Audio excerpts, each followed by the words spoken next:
So our next lecture is the transition to steam during the 19th century.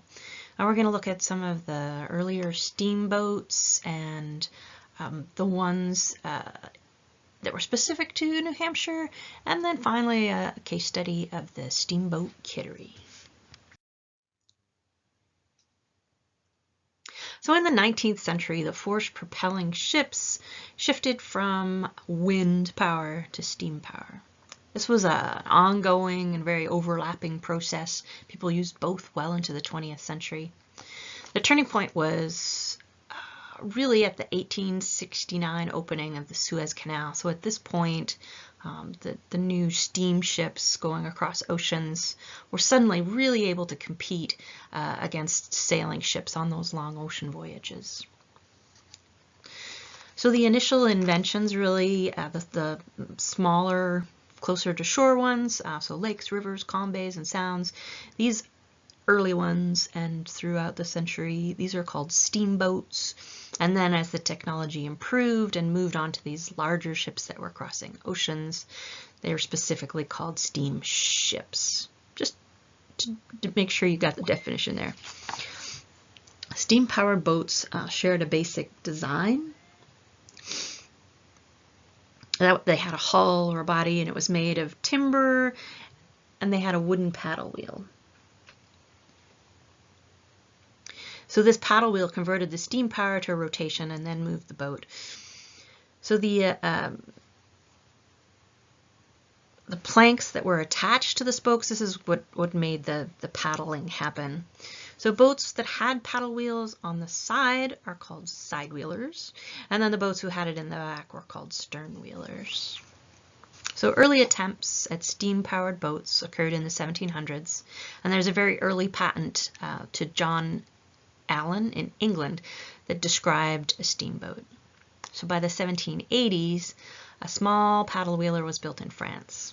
Patents soon followed for improved designs, including a commercial service that crossed the Delaware River from Burlington, New Jersey to Philadelphia. So the era of the steamboat in America really truly began in Philadelphia in 1787. There, on August 22nd, John Fitch made the first successful trial of a 45-foot steamboat on the Delaware River. So in the presence of members of the United States Constitutional Convention, they weren't a Congress yet, he showed what his boat could do. Unfortunately, Fitch's boat designs were really too expensive to gain funders. Soon after, Samuel Morey of Orford, New Hampshire, built the first successful steam-powered paddle wheel in the 1790s. Morey's main steamboat innovation were the side-mounted paddle wheels. He built a working boat and he ran it on the Connecticut River, so inland in New Hampshire. Sources note that while Morey was in New York with his invention, he gave a man named Robert Livingston a ride in his boat, perhaps at the advice of a mutual friend who knew that Livingston was a keen investor in new technologies.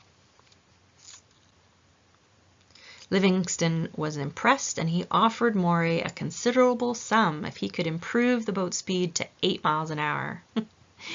He also offered $7,000 for the right to use this current work around New York, but Morey declined the offer. He said no.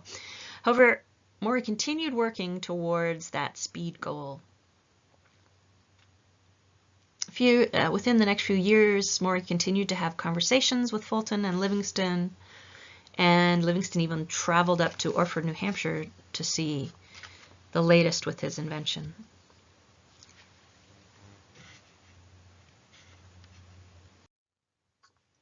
Unfortunately, Morey's contributions to steamboats got sidelined as Livingston decided to financially back Robert Fulton.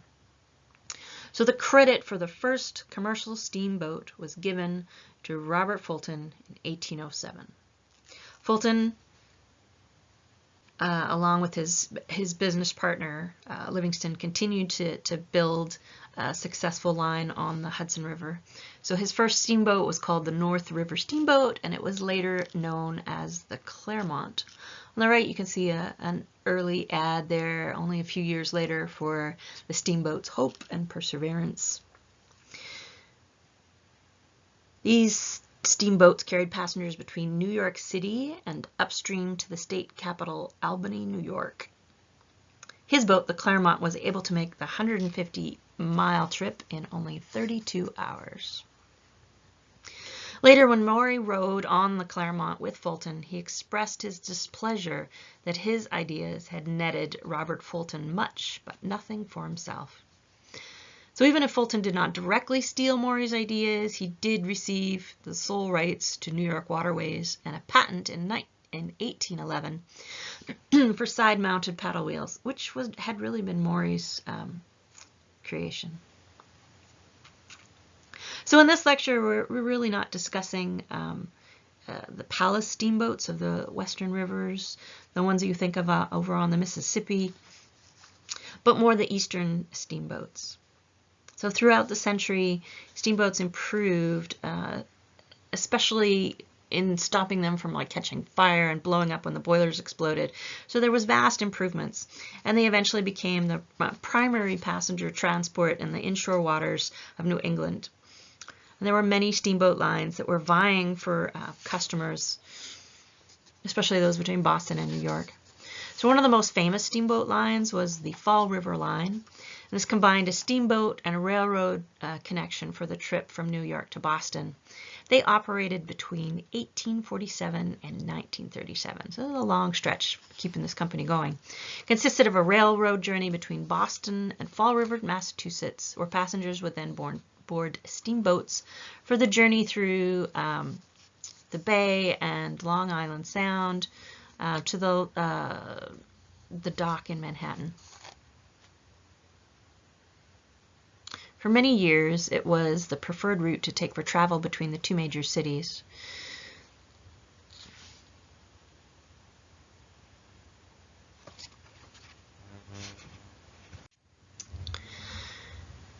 Its steamboats on that line were some of the most advanced and luxurious of the day. They even had a song written about them in 1913 called The Old Fall River Line.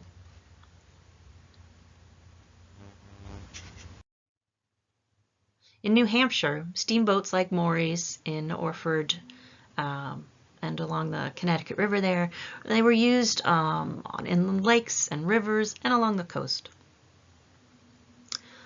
I focused mostly on the ones out of Portsmouth, but in the videos be sure to check out the footage of this steamboat, Mount Washington, on Lake Winnipesaukee.